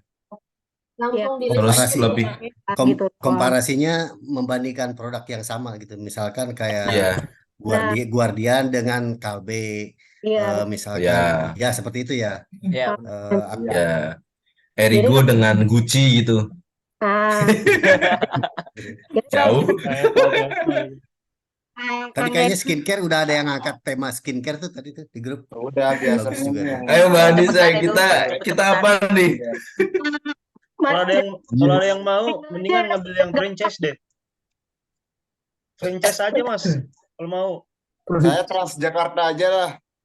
Mungkin bisa di list aja teman-teman di grup biar nggak timpang tindih. Masuk beli. Ya, di list lagi. Jamu aja.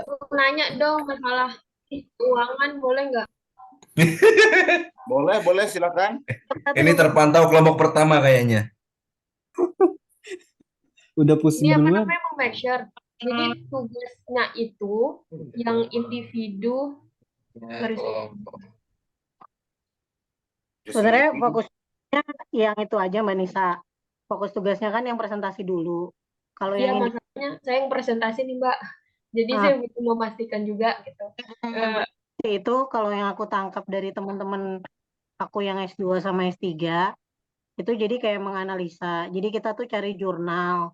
Cuma saya udah nanya ke Bu Lupi belum dijawab berapa minimal jurnalnya. Kalau Bu Dewi kan udah nentuin 20 jurnal. Berarti satu kelompok harus mencari 20 jurnal yang setipe Minimal ya. tema tersebut gitu loh. Jadi Tapi tema sorry tersebut Mbak, bukan ke sana saya kemarin berdasarkan pemaparan Bu Lupi. Iya, maksudnya Bu Lupinya belum nentuin, tapi biasanya kalau S2 tugasnya itu kita menganalisis jurnal. Biasanya kayak gitu yang setahu aku, S2, S3 itu menganalisis jurnal.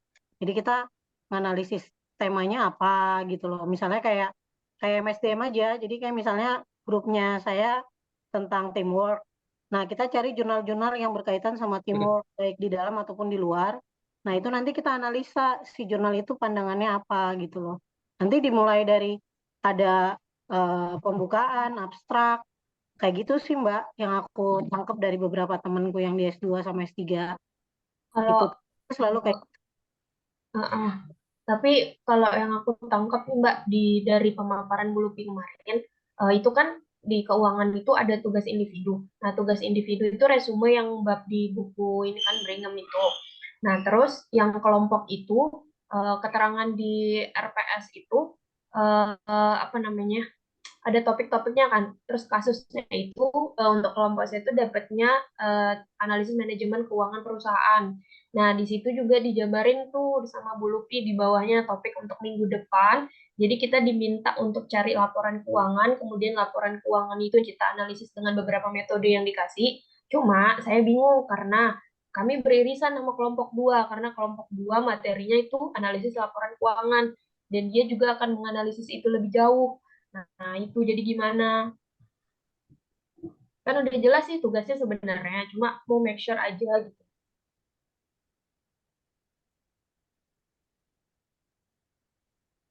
Bu Lupinya belum jawab lagi Mbak. Aku udah tanya lagi mastiin. Kalau tadi terakhir dijawab itu yang buku sama aku udah nanya lagi tentang temanya itu gimana sih pembahasannya, apa perlu analisis jurnal dan sebagainya.